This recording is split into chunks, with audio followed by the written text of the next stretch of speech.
حضرت علی رضی اللہ تعالیٰ عنہ سے روایت ہے، رسول اللہ صلی اللہ علیہ وسلم نے فرمایا، جب نصف شعبان کی رات آئے تو اس رات کو قیام کرو اور دن کو روزہ رکھو۔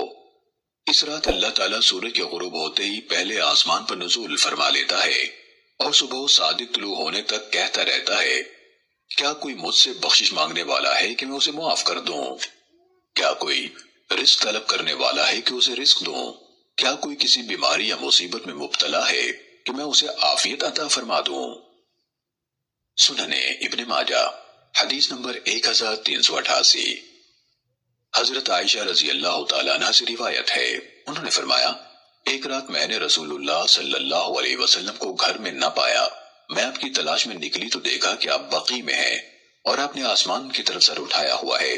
جب مجھے دیکھا تو فرمایا، عائشہ، کیا تجھے یہ ڈر تھا کہ اللہ اور اس کا رسول تجھ پر ظلم کریں گے؟ حضرت عائشہ کہتی ہیں کہ میں نے عرض کیا، مجھے یہ خوف تو نہیں تھا، لیکن میں نے سوچا شاید آپ اپنی کسی اور زوجہ محترمہ کے ہاں تشریف لے گئے ہیں۔ تو آپ صلی اللہ علیہ وسلم نے فرمایا، اللہ تعالیٰ نصف شعبان کو آسمان دنیا پر نزول فرماتا ہے اور بنو کلب کی بکریوں کے بالوں سے زیادہ لوگوں کو معاف فرما دیتا ہے۔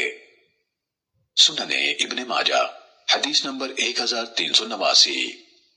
حضرت ابو موسیٰ اشعری رضی اللہ تعالیٰ عنہ نے رسول اللہ صلی اللہ علیہ وسلم سے روایت بیان کی کہ آپ صلی اللہ علیہ وسلم نے فرمایا، اللہ تعالیٰ نصف شعبان کی رات اپنے بندوں پر نظر فرماتا ہے، پھر مشرک اور مسلمان بھائی سے دشمنی رکھنے والے کے سوا ساری مخلوق کی مغفرت فرما دیتا ہے۔